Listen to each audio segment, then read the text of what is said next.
Good evening friends.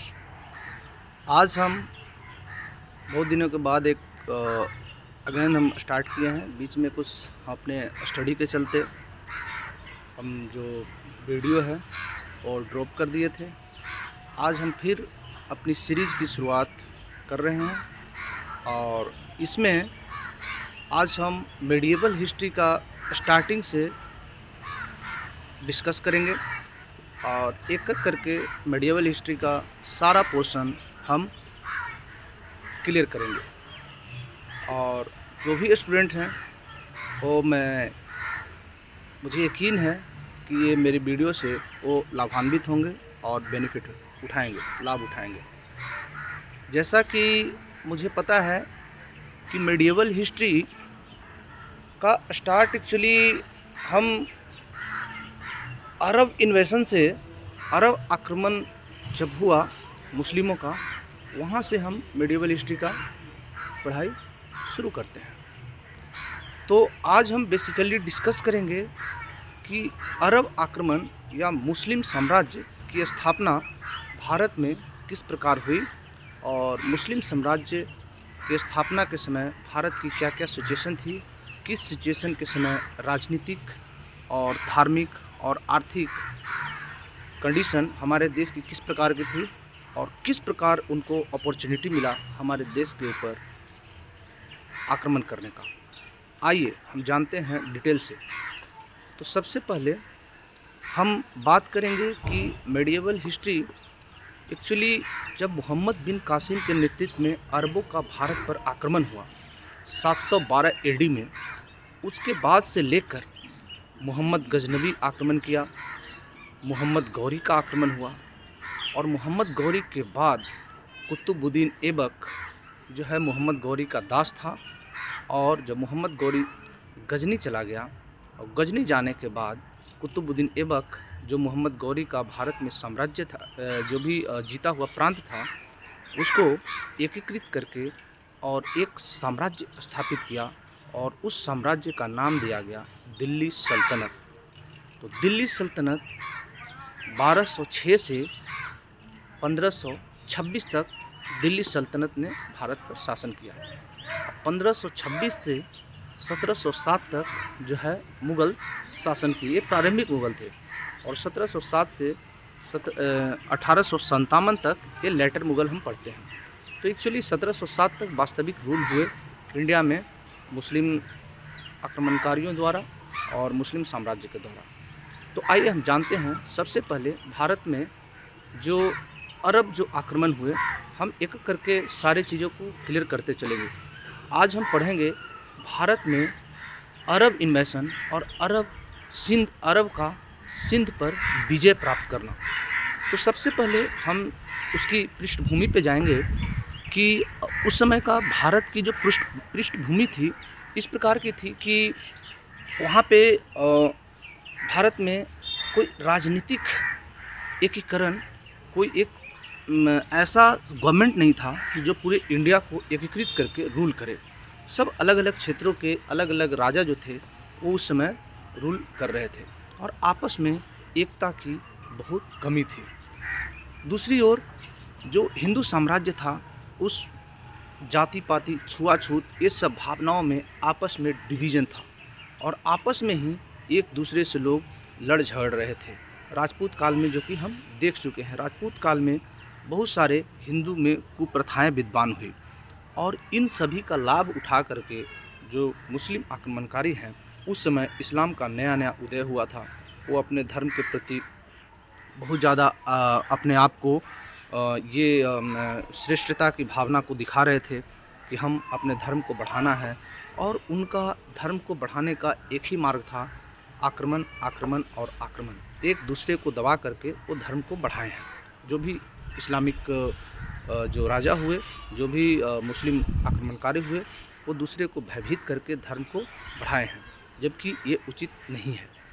क्योंकि धर्म एक अपना सेल्फ रियलाइजेशन के ऊपर है कि हम किस धर्म को माने, किस धर्म को नहीं माने। अकबर हमारा जो भारत का सबसे महान राजा अशोक को बोला जाता है, उन्होंने बौद्ध धर्म का प्रचार प्रसार किया, ज़बरदस्ती किसी के ऊपर नहीं थोपा।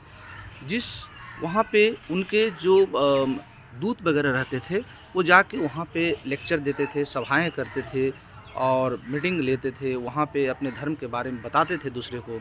और वहाँ पे ये जो व्यक्ति जो है अगर प्रभावित हुए तो उस धर्म में कन्वर्ट होते थे।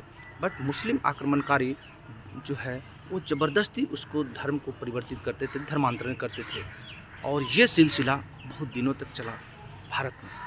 तो आइए हम जानते हैं कि अरब का सिंध पर किस प्रकार से आक्रमण हुआ, मोहम्मद बिन कासिम किस प्रकार सिंध पे कब्जा किया। तो सबसे पहले हम जानेंगे कि सिंध का राजा पहले कौन था। तो सिंध जो है एक भारत का ही एक प्रांत था, पश्चिमी प्रांत था, जहाँ पे बलूचिस्तान, मकरान और ये जो पाकिस्तान पोर्शन वाले जो एरिया है, मुल्तान, ये सारी चीज़ उस साइड में एक सिंध प्रांत हुआ करता था। तो उस समय सिंध का राजा जो है दाहिर था। तो दाहिर से पहले वहाँ पे जो है राजा जो थे, पहले तो एक हिंदू राजा थे, वो कुछ उनके जो वंशज थे वो राय परिवार के राजा थे और वो राय परिवार के जो राजा थे वो कुल 137 वर्ष तक सिंध पर शासन किया। उसके बाद राय परिवार के बाद वहाँ एक जब हेनसोंग 629 से 647 ईस्वी के बीच में भारत की यात्रा की, तो उन्होंने सिंध के बारे में जिक्र किया है कि सिंध में उस समय जो है एक शूद्र राजा हुआ करता था जो बौद्ध था और वो वहाँ पे बौद्धों का वहाँ पे उस समय राज्य था हिंसाओं के समय। और वो जो है अंतिम राजा जो था उसका साहसिक था, अंतिम राजा साहसिक था।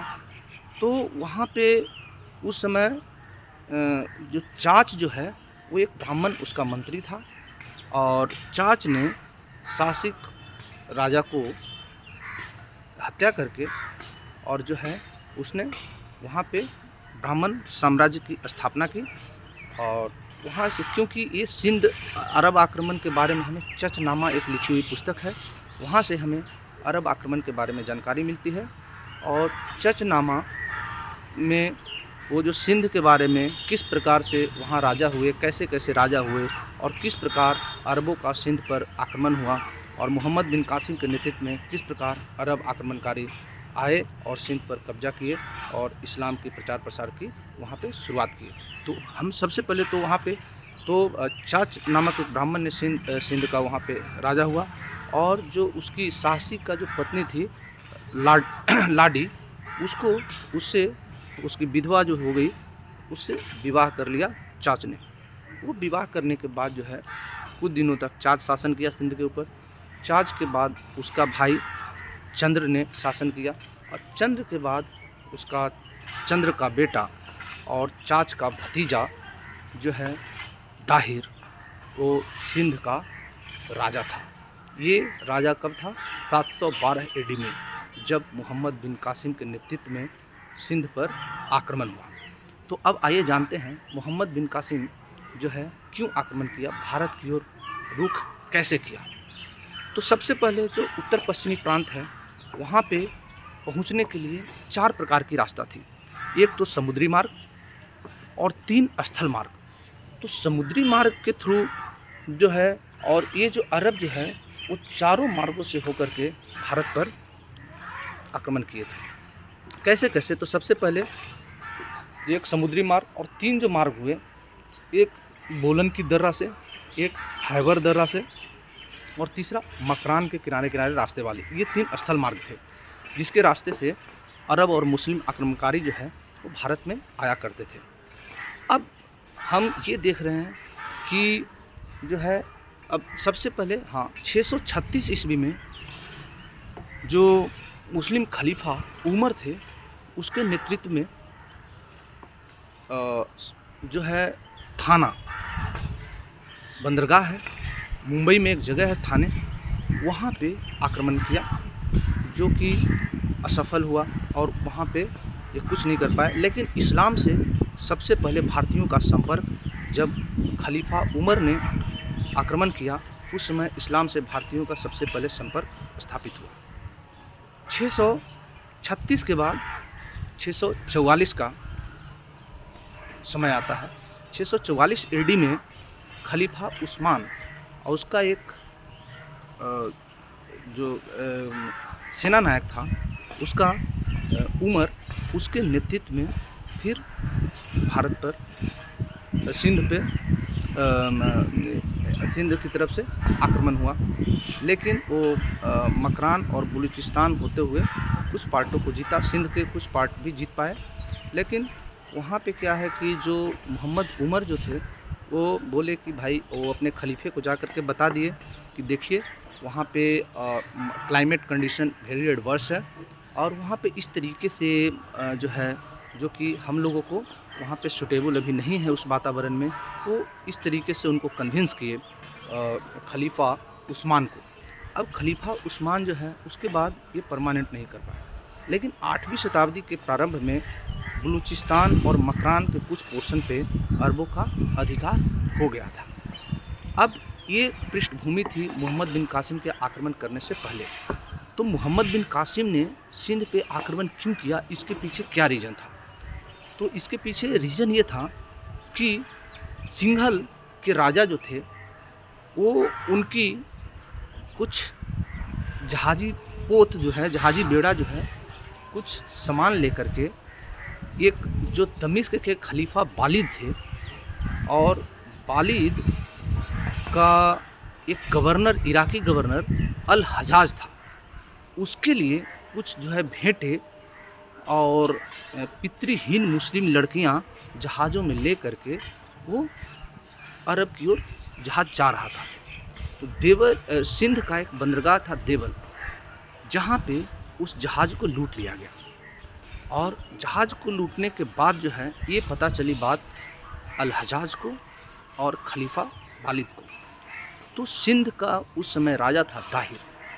खलीफा वालिद और अल हजाज ने मैसेज भिजवाया ताहिर को कि जो तुम्हारे प्रांत में हमारी जहाज़ को लूट लिया गया है उसकी भरपाई करें और जो भी संपत्ति थी, जो भी लड़कियां थी, मुस्लिम लड़कियां थी, उसे रिहा करें।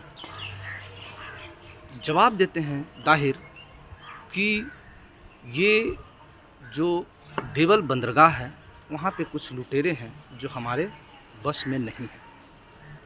इससे खलीफा वालिद और अल हजाज दोनों क्रुद्ध हुए और सिंध पे आक्रमण करने का निश्चय किया।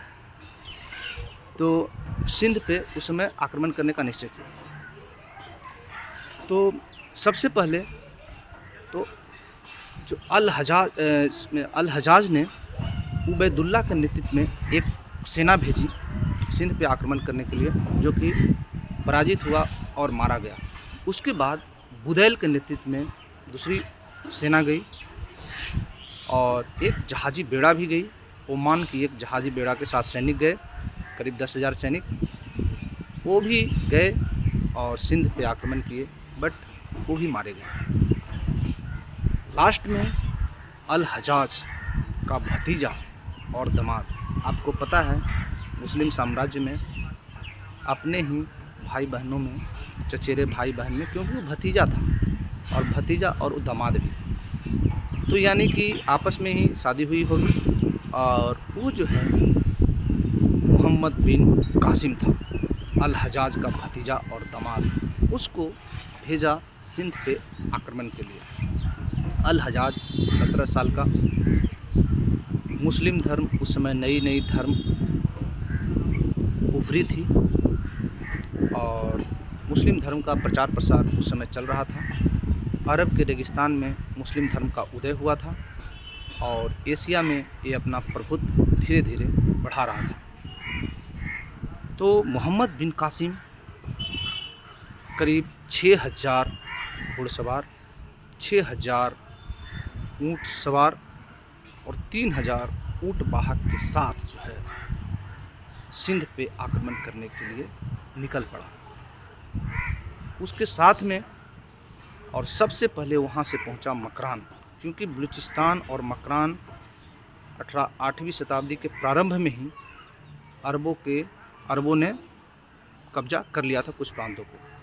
तो मकरान होते हुए वो वहाँ सिंध पे अटैक करना था। मकरान में उस समय एक गवर्नर था, वो जो है कुछ सैनिकों के साथ भी मोहम्मद बिन कासिम के साथ हो गया। अब मोहम्मद बिन कासिम वहाँ से चलता है सीधा और देवल के ऊपर चढ़ाई करता है। सबसे पहले जो सिंध का बंदरगाह था देवल, वहाँ पे चढ़ाई करता है। राजा ताहिर वहाँ का राजा था सिंध का। वो देखता है सिचुएशन, उन लोगों का विस्फोटक तरीके से अटैक को देख करके दाहिर जो है सिंध के पूर्वी छोर की तरफ भाग जाता है। और सिंध के पूर्वी छोर की तरफ जब भाग जाता है तो मोहम्मद बिन कासिम के नेतृत्व वाली जो सेनाएं थी, पूरी रक्तपात मचाया। 17 साल से ऊपर वाले जितने भी लोग थे सारे को कत्लेआम कर दिया गया देवल में, और देवल पे अधिकार कर लिया गया। अब देवल पे अधिकार करने के बाद मोहम्मद बिन कासिम बढ़ता है। देवल पे अधिकार करने के बाद मोहम्मद बिन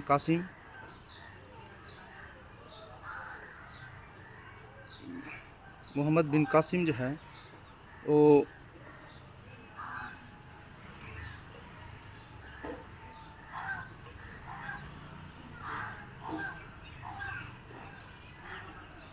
नीरून की तरफ प्रस्थान किया। इस समय ये नीरून की जो नीरून नगर की तरफ, और नीरून नगर जो था वो बौद्धों के अधीन था। बौद्ध भिक्षु वहाँ पे ज़्यादातर निवास करते थे। तो बौद्ध लोग जो है शांति और इसके पोषक होते हैं, उन्होंने बिना लड़े ही अपने आप को आत्मसमर्पण कर दिया, हथियार डाल दिया और मोहम्मद बिन कासिम को समर्पित कर दिया और जजिया देना स्वीकार कर लिया। उसके बाद वहाँ के बाद नीरून के बाद जो है वो पहुँचता है सेहवान। सेहवान पे उस समय दाहिर का चचेरा भाई बजहरा शासन कर रहा था। बजहरा कुछ देर तक उनसे लड़ाई लड़ते रहे। अंत में जब वो ये देखा कि हमें इनसे जीत पाना थोड़ा मुश्किल लगता है, तब वो बुधिया के जाठों के पास जाके इन्होंने शरण लिया। तो बुधिया के जाठों के पास जाके शरण लिया और जो है सेहवान को मोहम्मद बिन कासिम अपने कब्जे में कर लेता है और वहाँ के जितने निवासी थे उन्होंने जजिया देना स्वीकार कर लिया और सेहवान भी अरबों के कब्जे में आ गया। अब जब मोहम्मद बिन कासिम देवल पे चढ़ाई किया था, उस समय जाटों और मेदों ने इसका साथ दिया था मोहम्मद बिन कासिम को, क्योंकि जो दाहिर था जाटों और मेदों से दाहिर की 36 का आंकड़ा हो गया था, जिसके कारण जाटों और मेदों से मिल करके वहाँ पे इसको सिंध पे आक्रमण करने में इसको काफ़ी मदद मिली थी।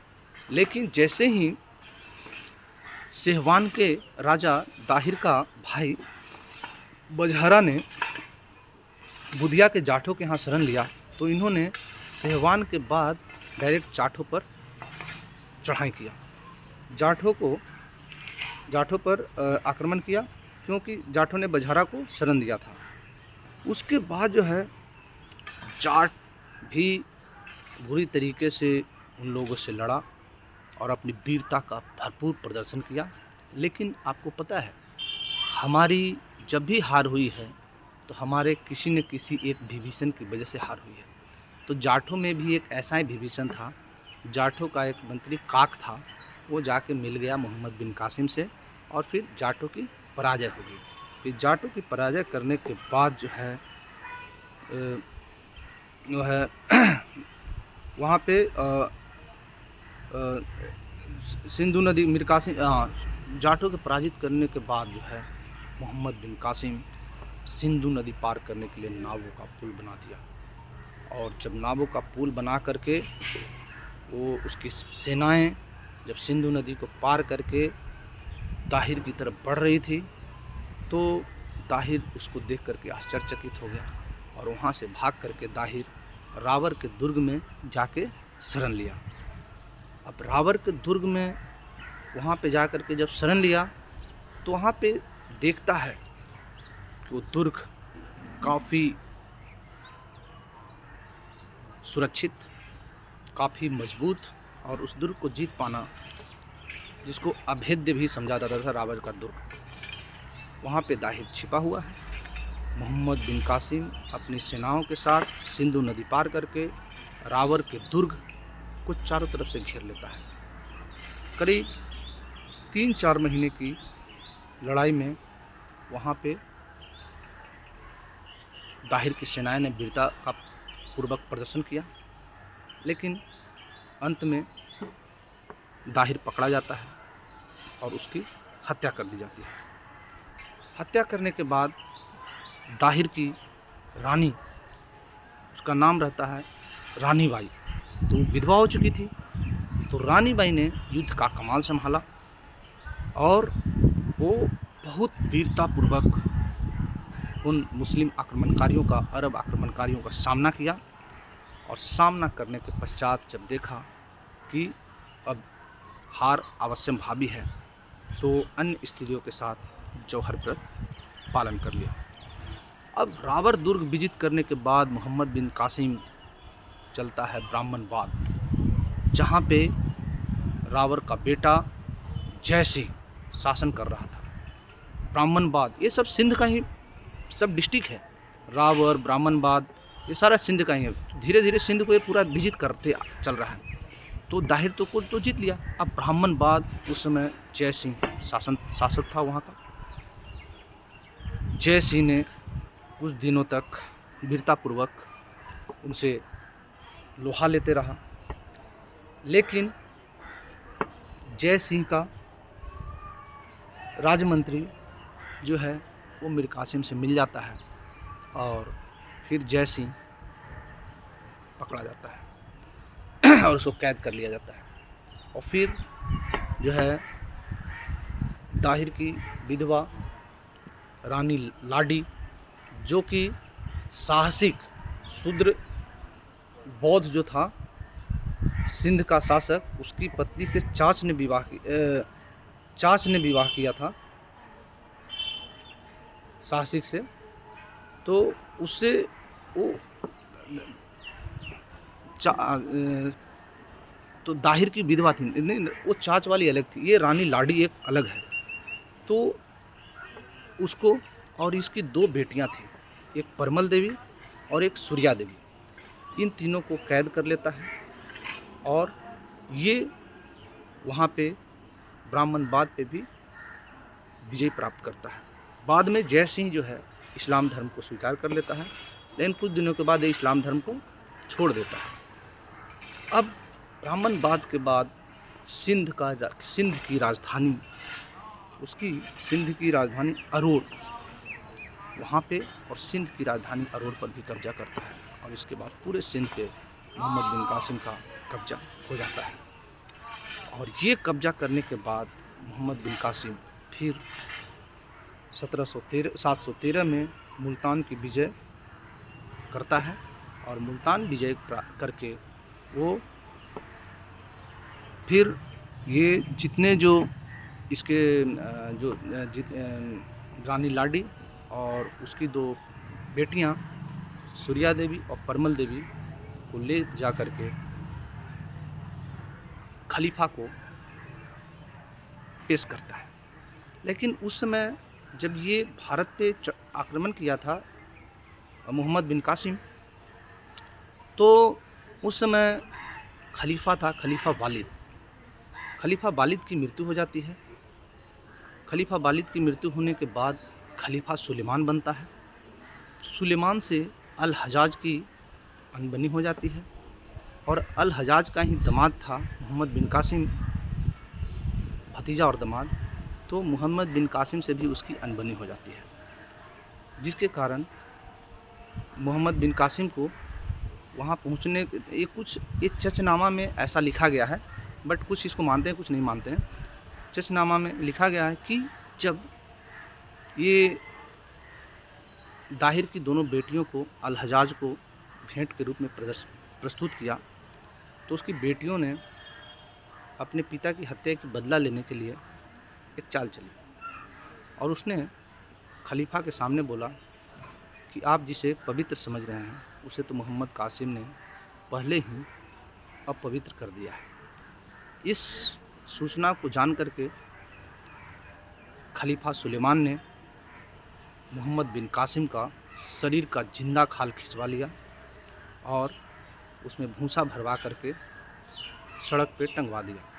तो देखिए इस्लाम में किस प्रकार की वहाँ पे कोई मानवता नहीं, क्रूरता चरम सीमा पे रहती है और उन्हें यही सिखाया जाता है कैसे क्रूर बनना है।